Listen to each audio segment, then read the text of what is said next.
सभी को नमस्कार। आज हम इस वीडियो में दृष्टि क्विक बुक का लेसन नंबर 13 पढ़ेंगे। केंद्र राज्य संबंध।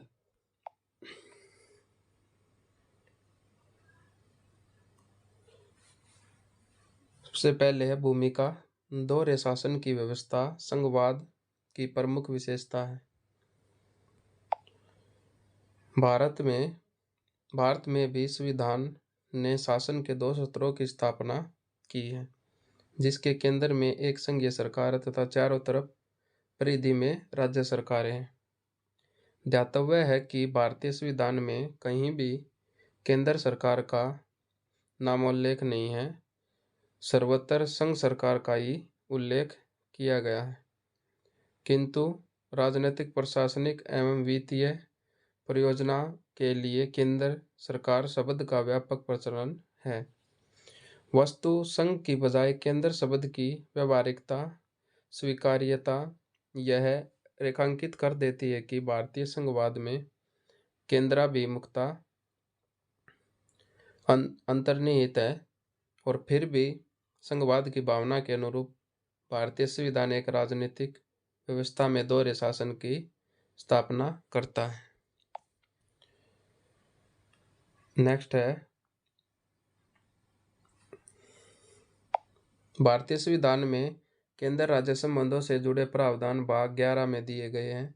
इस भाग में 2 अध्याय हैं। पहले अध्याय में केंद्र एवं राज्यों के विधायी संबंध अनुच्छेद 245 से 255 तक बताए गए हैं, तथा दूसरे अध्याय में प्रशासनिक या कार्यकारी संबंधों का उल्लेख है।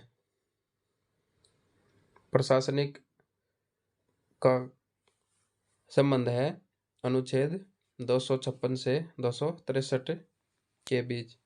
वित्तीय संबंधों की चर्चा भाग 12 के कुछ हिस्सों में की गई है। इसके अलावा आपातकाल की घोषणा से संबंधित प्रावधान भी केंद्र राज्य संबंधों को प्रदर्शित करता है। केंद्र एवं राज्य के मध्य मुख्यतः 4 प्रकार की शक्तियों व दायित्वों का बंटवारा हो सकता है: विधायी, प्रशासनिक, न्यायिक और वित्तीय। नेक्स्ट है भारत में न्यायिक व्यवस्था एकात्मक होने के कारण केंद्र एवं राज्यों के मध्य केवल 3 प्रकार की शक्तियों का ही वितरण किया जाता है। अमेरिका में इन चारों शक्तियों का बंटवारा केंद्र एवं राज्यों में अलग अलग किया गया है। केंद्र तथा राज्यों के विधायी संबंध। केंद्र अथवा राज्यों के द्वारा किसी विषय पर विधि बनाने की शक्ति विधायी शक्ति कहलाती है। भारतीय संविधान के भाग 11 में अनुच्छेद 245 से 255 तक केंद्र राज्य विधायी संबंधों की विस्तृत चर्चा की गई है।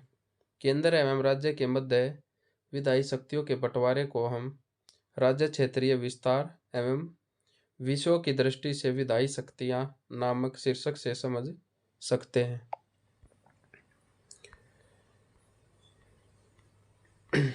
नेक्स्ट है, यहाँ राज्य क्षेत्रीय विस्तार से तात्पर्य केंद्रीय तथा राज्य विधायिका द्वारा निर्मित कानूनों के अंतर्गत आने वाले क्षेत्र से है, तथा विषयों की दृष्टि से विधायी शक्तियों का तात्पर्य केंद्रीय तथा राज्य विधायिका जिन विषयों पर कानून बना सकती है उनसे है।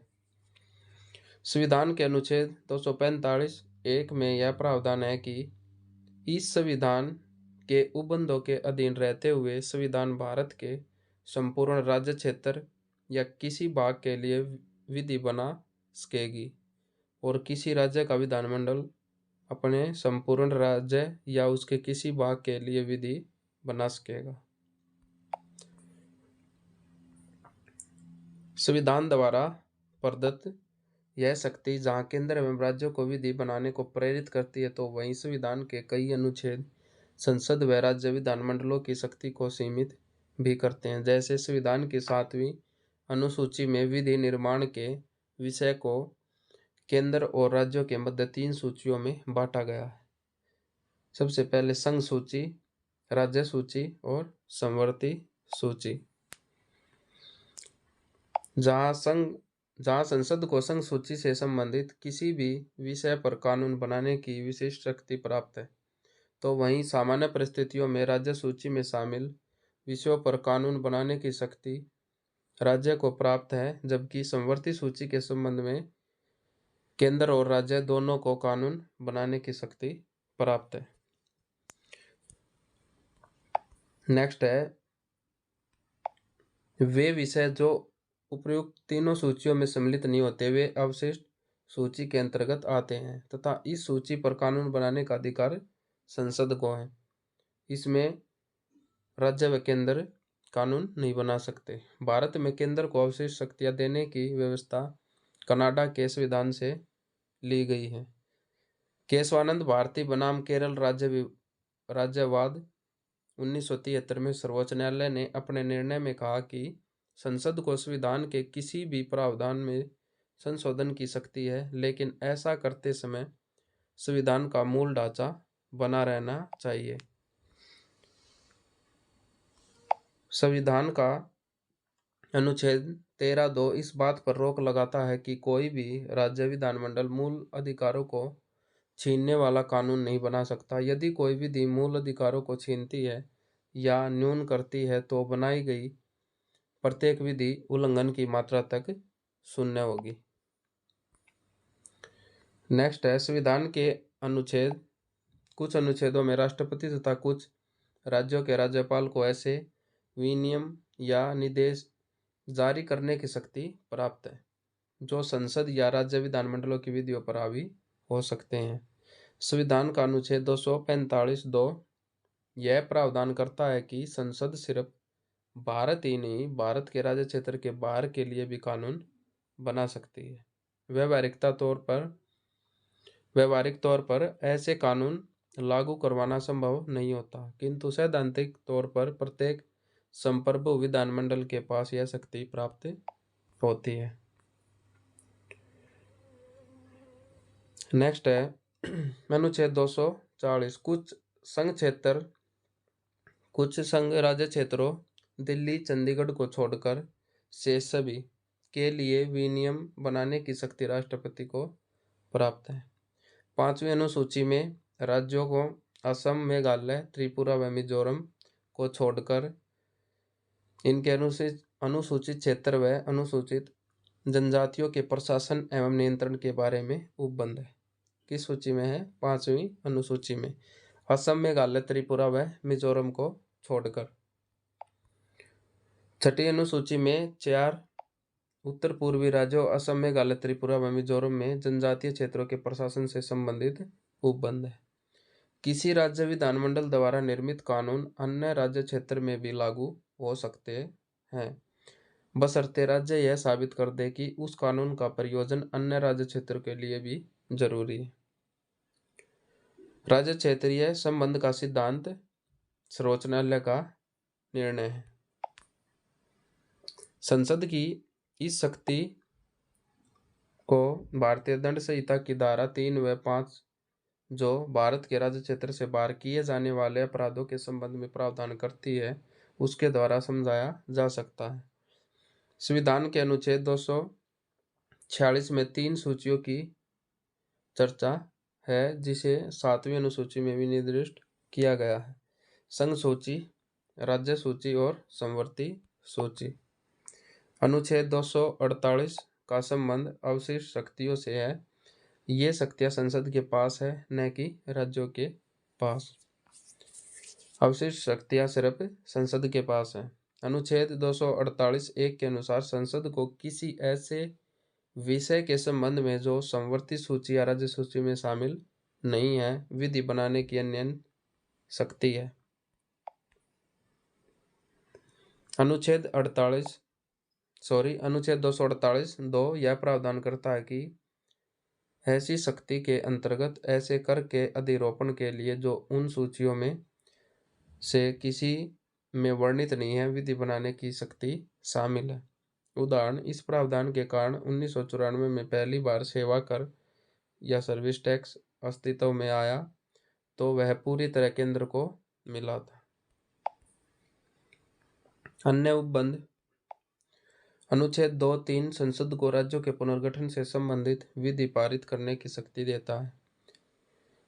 अनुच्छेद 11 नागरिकता से संबंधित विधि बनाने की शक्ति संसद को देता है। अनुच्छेद 105 संसद को शक्ति देता है कि वह सांसदों के विशेषाधिकारों को परिभाषित करने वाली विधि पारित कर सके।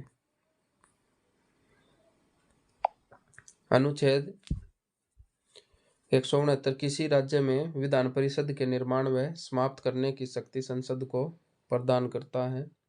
राज्य विधानमंडलों को अनुच्छेद 194 द्वारा दी गई शक्ति के अनुसार प्रत्येक राज्य विधानमंडल अपने विधायकों के विशेषाधिकारों का विनिश्चय कर सकता है।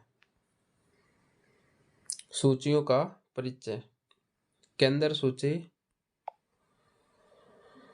ऐसे विषय जिन पर कानून बनाने की शक्ति सिर्फ संसद के पास है, वे केंद्र सूची का विषय है। इस सूची में मूलतः 97 प्रविष्टियां थी जो कि वर्तमान में 100 हैं।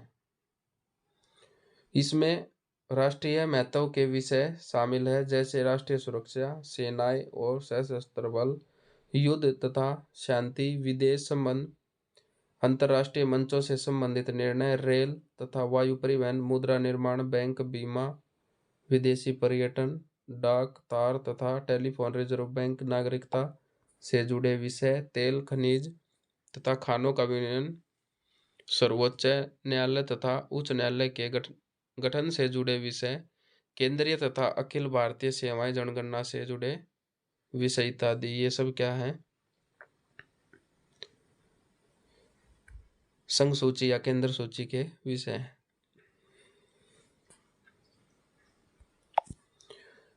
नेक्स्ट है राज्य सूची। ऐसे विषय जिन पर राज्य के विधानमंडल कानून बनाते हैं। साधारण स्थितियों में संसद इस शक्ति का उल्लंघन नहीं कर सकती। इस सूची में मूलतः 66 प्रविष्टियां थी जिनमें वर्तमान संख्या 61 है।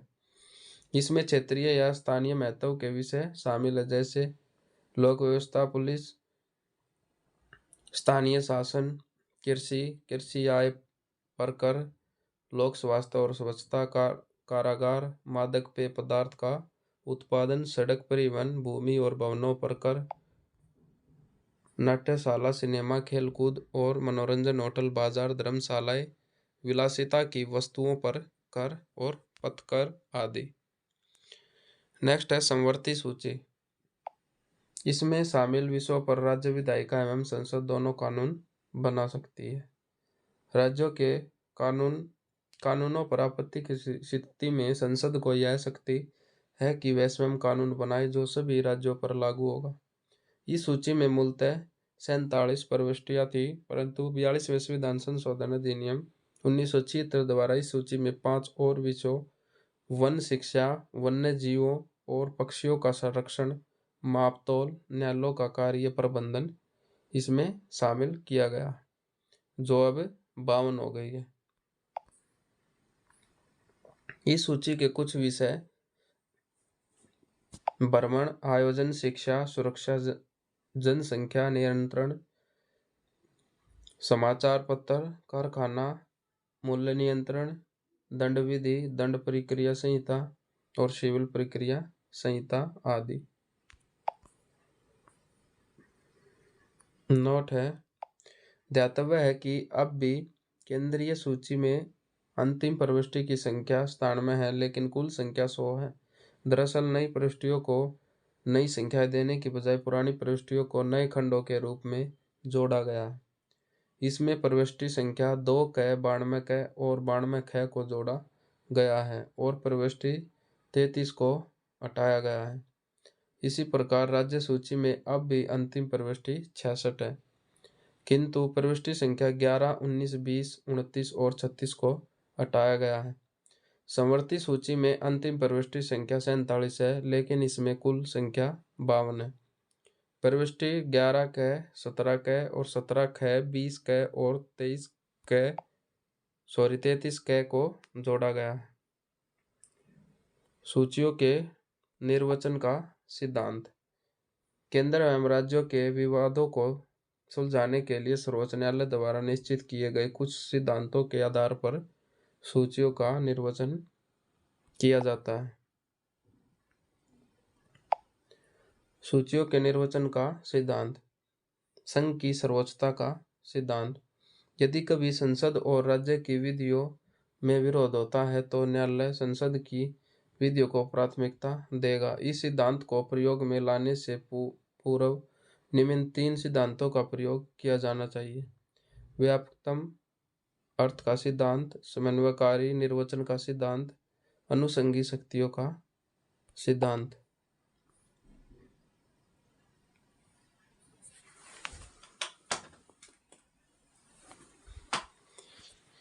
नेक्स्ट है सार और तत्वों का सिद्धांत। जब किसी विधि के कुछ हिस्से अपने क्षेत्र का अतिक्रमण करके दूसरे विधानमंडल के क्षेत्र में प्रवेश कर जाते हैं, वहाँ इस सिद्धांत का प्रयोग होता है। इसमें यदि कानून का सार तत्व विधानमंडल की विषय सूची से सुसंगत है तो उसे वैध घोषित किया जाता है, भले ही उसका कोई गौण पक्ष दूसरे विधानमंडल की अधिकारिता में आने वाले विषय को छूता हो। नेक्स्ट है आभासी या छंदम विधायन का सिद्धांत। जब कोई विधानमंडल किसी अन्य विधानमंडल के कार्य क्षेत्र में आने वाले किसी विषय पर सीधे सीधे विधान बनाता है तो वह विधि शक्ति बाह्य होती है और परिणामतः शून्य होती है। विधानमंडल इस प्रकार के कार्य कभी कभी छुपाकर अप्रत्यक्ष या छंदम रूप से करता है और दिखावा करता है कि वह अपने क्षेत्र में कार्य कर रहा है, किंतु वास्तव में वह दूसरे राज्य में अतिक्रमण करता है और इस प्रकार के विधायन को छंदम विधायन या आभासी विधायन कहा जाता है। नेक्स्ट है इस सिद्धांत को प्रयोग में लाने के लिए उच्चतम न्यायालय ने निम्न परीक्षण बताए हैं। न्यायालय को विधि के सार को देखना चाहिए, उसके प्रारूप को नहीं। न्यायालय को विधि के उद्देश्य और उसके प्रभाव को अनुशीलन करना चाहिए। विधायी योजना के सभी अधिनियमों का अर्थान्वयन, अर्थ का विश्लेषण करके उनके संयुक्त प्रभाव का अवधारण करना चाहिए। अर्थ के अल्पीकरण का सिद्धांत। न्यायालय द्वारा किसी अधिनियम के ऐसे लचीले या बहुअर्थी शब्दों के लिए निश्चित व सीमित अर्थ निर्धारित करके अधिनियम को विधानमंडल की विधायी सीमाओं के भीतर लाया जाता है। व्यापकतम अर्थ का सिद्धांत। इसके अंतर्गत प्रत्येक प्रविष्टि की व्याख्या सर्वाधिक व्यापक अर्थ में की जाती है ताकि अवशिष्ट शक्तियों की जरूरत कम से कम पड़े, परंतु इतनी व्यापक भी नहीं होनी चाहिए कि वह अन्य प्रविष्टियों के क्षेत्र में दखल देने लगे। समन्वयकारी निर्वचन का सिद्धांत।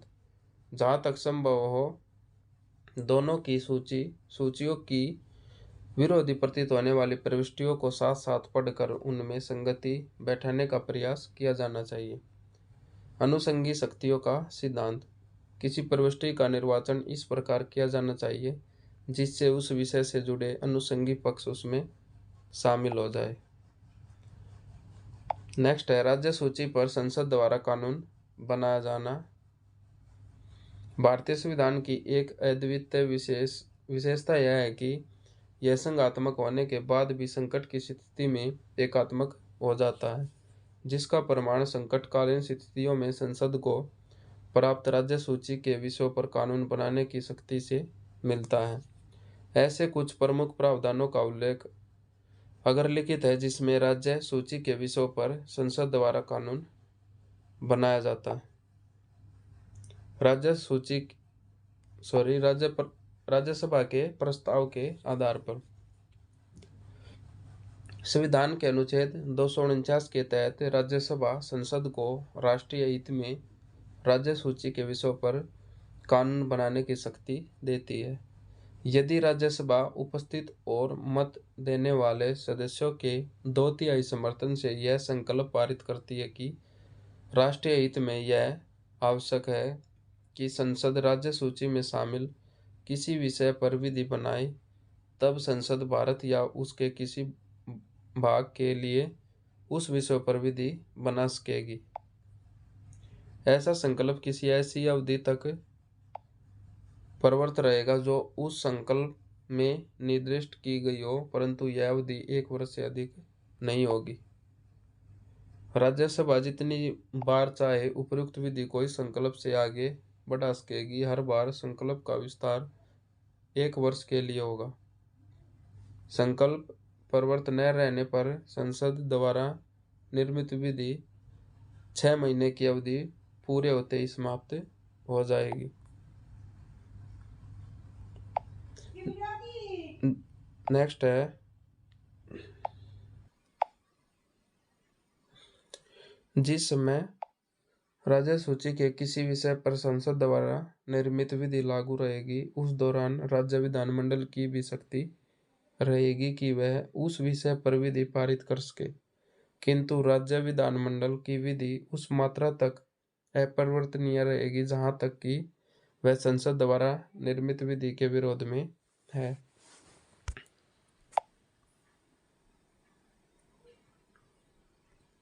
नेक्स्ट है, राष्ट्रीय आपात की उद्घोषणा के दौरान।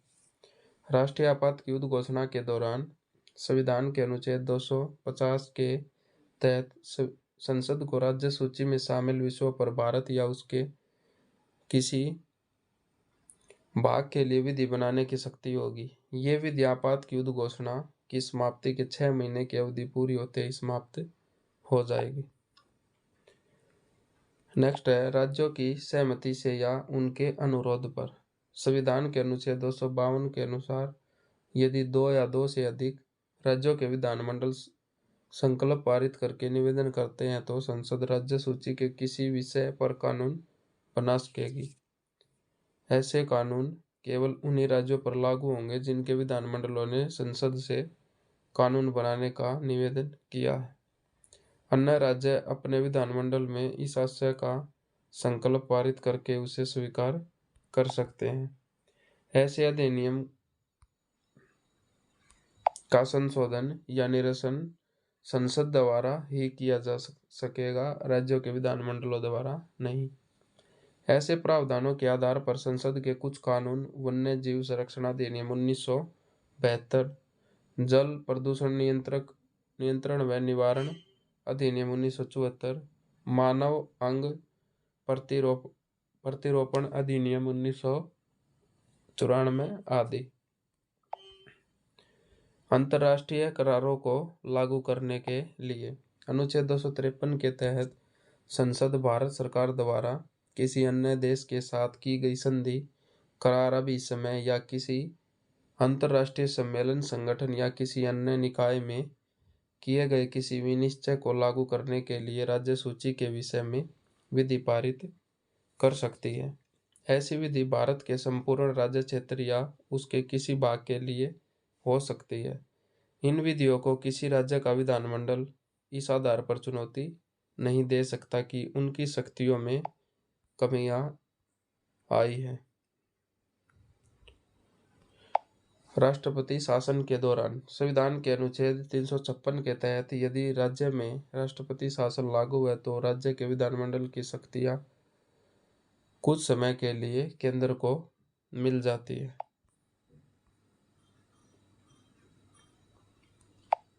अनुच्छेद 357 में प्रावधान है कि इस अवधि के दौरान राज्य के विधानमंडल की शक्तियां संसद या संसद के प्राधिकार के अधीन प्रयुक्त होगी। राष्ट्रपति शासन के दौरान राष्ट्रपति के आदेश इत्यादि ही उस राज्य के लिए कानूनों की भूमिका निभाते हैं।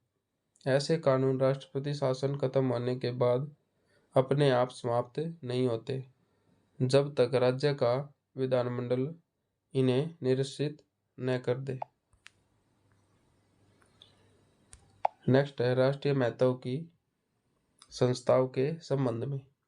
संसद को यह शक्ति संघ सूची की प्रविष्टि संख्या 62 व 63 से प्राप्त होती है, जिसके अनुसार यदि संसद विधि द्वारा किसी संस्था को राष्ट्रीय महत्व की संस्था घोषित कर देती है तो वह उस संस्था से संबंधित सभी विषयों पर विधि बनाने के लिए अधिकृत हो जाएगी। नेक्स्ट है राज्य विधायिका पर केंद्र का नियंत्रण। ऐसी स्थितियां जिनमें संसद राज्य सूची में शामिल विषयों पर कानून नहीं बनाती, परंतु केंद्र सरकार को राज्य की विधायी शक्तियों पर प्रभावी नियंत्रण हासिल हो जाता है। अनुच्छेद 200 के तहत राज्यपाल यदि राज्य विधानमंडल द्वारा पारित किए गए विधेयकों को राष्ट्रपति के विचार के लिए आरक्षित करता है तो अनुच्छेद 201 के तहत राष्ट्रपति ऐसे विधेयकों पर जेबी वीटो तथा निरपेक्ष वीटो का प्रयोग कर सकता है। अनुच्छेद 304 के तहत अंतर्राज्यीय व्यापार या वाणिज्य की स्वतंत्रता पर प्रतिबंध लगाने वाले किसी विधेयक के लिए राष्ट्रपति की पूर्व सहमति अनिवार्य बताई गई है। ऐसे मामलों में भी राष्ट्रपति न चाहे तो राज्य विधानमंडल कानून नहीं बना सकता। अनुच्छेद 360 में प्रावधान है कि यदि वित्तीय आपात की घोषणा की गई है तो राष्ट्रपति राज्यपाल को निर्देश देने की शक्ति रखता है कि राज्य विधानमंडल द्वारा पारित प्रत्येक वित्त एवं धन विधेयक अनिवार्यतः उसके विचार हेतु आरक्षित किया जाए। केंद्र तथा राज्यों की विधियों में टकराव। विधियों में टकराव प्राय दो प्रकार के होते हैं। अधिकारातीत, इसका तात्पर्य है कि दो में से एक विधानमंडल यह विधि बनाने के लिए सक्षम ही नहीं था जिसे लेकर टकराव की स्थिति बनी है। ऐसी स्थिति में न्यायालय उस विधि को पूरी तरह शून्य घोषित कर देता है। दूसरा, विरोध। इसका तात्पर्य है कि दोनों विधानमंडल अपनी अपनी विधि बनाने के लिए सक्षम थे, परंतु दोनों की विधियों के कुछ हिस्से एक दूसरे के विरोधी थे। दो विधियां सचमुच विरोधी है या नहीं यह तय करने के लिए सर्वोच्च न्यायालय ने एम करुणानिधि बनाम भारत संघ 1979 में कुछ शर्तें निर्धारित की है। न्यायालय पूर्व मान्यता लेकर चलेगा कि दोनों विधियां विरोधी नहीं है, ताकि किसी विधि को विधि शून्य न घोषित करना पड़े। विरोध वास्तविक होने पर ही शून्य घोषित किया जाएगा। दो विधियां विरोधी तभी मानी जाएगी जब निम्न में से कोई स्थिति हो। दोनों विधियों में प्रत्यक्ष टकराव हो, दोनों विधियों की विषय वस्तु समान हो, परंतु उनमें ऐसा टकराव हो कि दोनों साथ साथ न चल सकती हो। यदि संसद ने समवर्ती सूची के विषयों पर कोई ऐसी विधि बनाई है जो पूर्णतः तथा निषेधकारी प्रकृति की है और राज्य ने भी उस पर विधि बनाई हो, तो चाहे दोनों विधियों में कोई विरोध न हो, पर राज्य द्वारा निर्मित विधि शून्य मानी जाएगी। नेक्स्ट, अनुच्छेद 254 ऐसे विरोध के संबंध में निश्चित उपबंध करता है। यदि संसद की कोई ऐसी विधि जिसे पारित करने के लिए वह सक्षम है एवं राज्य विधानमंडल द्वारा पारित कोई विधि उस विधि से विरोध की स्थिति में है, तो राज्य की विधि विरोध की मात्रा तक शून्य होगी। परंतु यदि राज्य के विधानमंडल ने समवर्ती सूची के किसी विषय पर विधि बनाई है जिसका कोई अंश संसद द्वारा पहले से बनाई गई विधि के उपबंधों के विरुद्ध है एवं ऐसी विधि को राष्ट्रपति के विचार हेतु आरक्षित किए जाने के बाद राष्ट्रपति की मंजूरी मिल गई है, तो वह विधि संसद की विधि के विरोध में होने के बावजूद राज्य में प्रभावी होगी। विरोध की व्याख्या से जुड़े सिद्धांत। अधिकृत क्षेत्र का सिद्धांत। अगर संसद तथा राज्य की विधियों में कोई विरोध नहीं है, किंतु संसद का विधि निर्माण के पीछे आशय है कि उस विषय से संबंधित संपूर्ण क्षेत्र उसी की विधि के अधीन रहना चाहिए, तो बिना वास्तविक विरोध के भी राज्य की विधि शून्य होगी। इस सिद्धांत का प्रयोग सिर्फ समवर्ती सूची से जुड़ी विधियों पर किया जाता है। नेक्स्ट है पृथक्करण का सिद्धांत। दोनों विधियों के वास्तविक विरोध की स्थिति में संपूर्ण अधिनियम को शून्य करने की बजाय उतने ही हिस्से को शून्य किया जाता है जितना हिस्सा दूसरी विधि के वास्तविक विरोध में होता है। केंद्र तथा राज्यों के प्रशासनिक संबंध।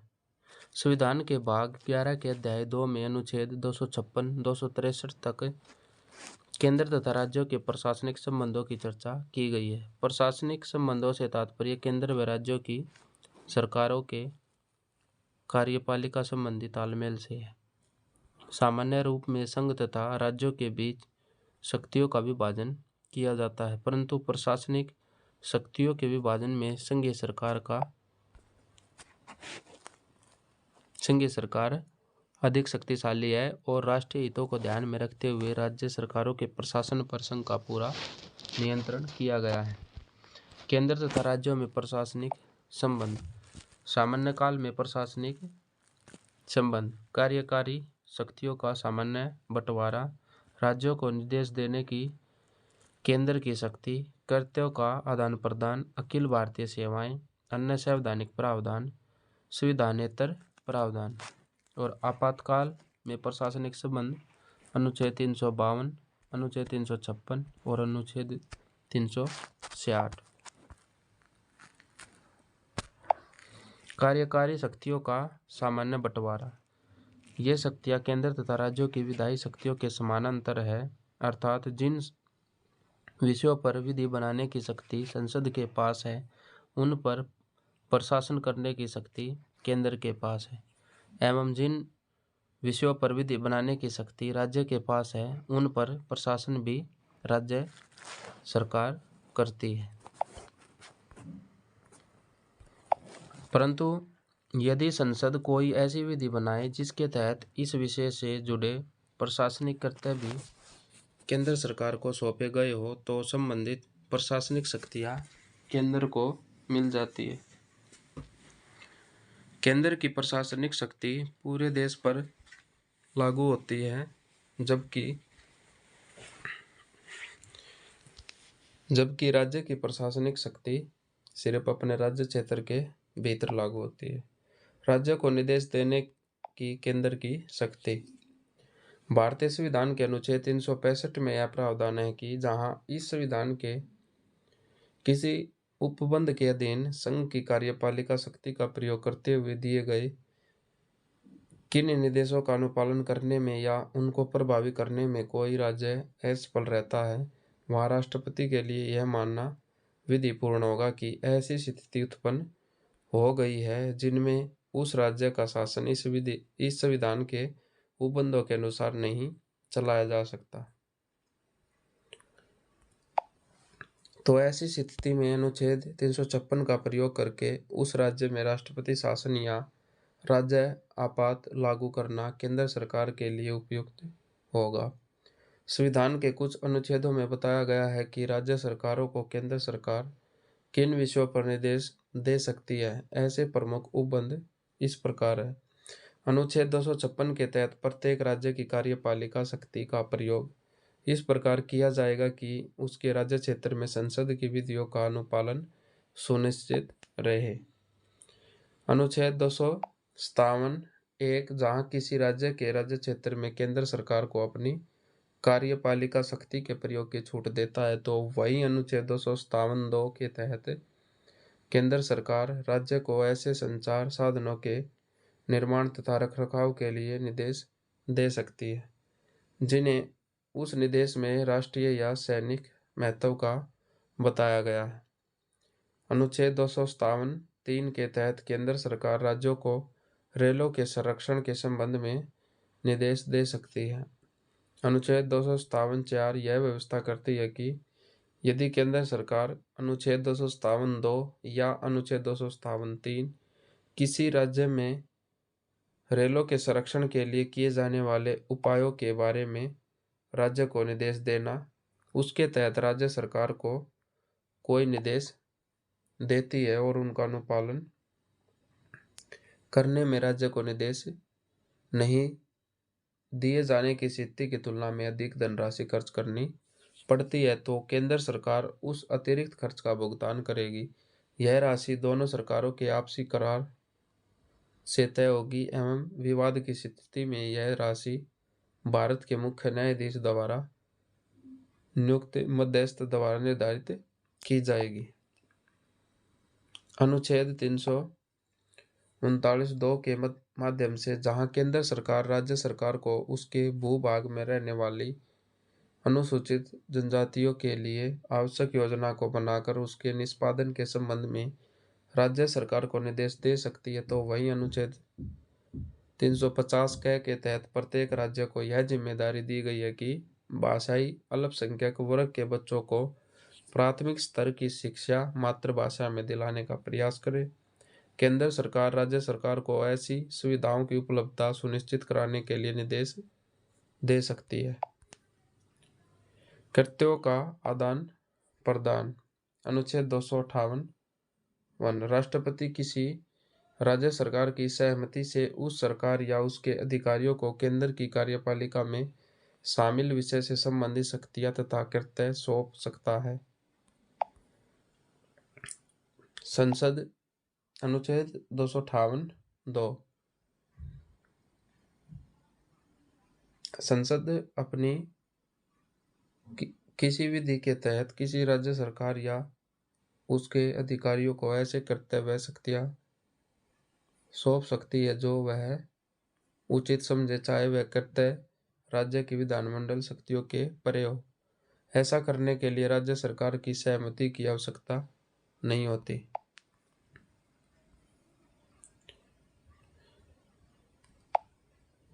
यदि इस अनुच्छेद 258 के किसी खंड के आधार पर केंद्र ने किसी राज्य सरकार को कोई कृत्य सौंपे हैं तो राज्य सरकार द्वारा उन कृत्यों के निर्वाह में किए जाने वाले अतिरिक्त खर्च को भुगतान केंद्र सरकार करेगी।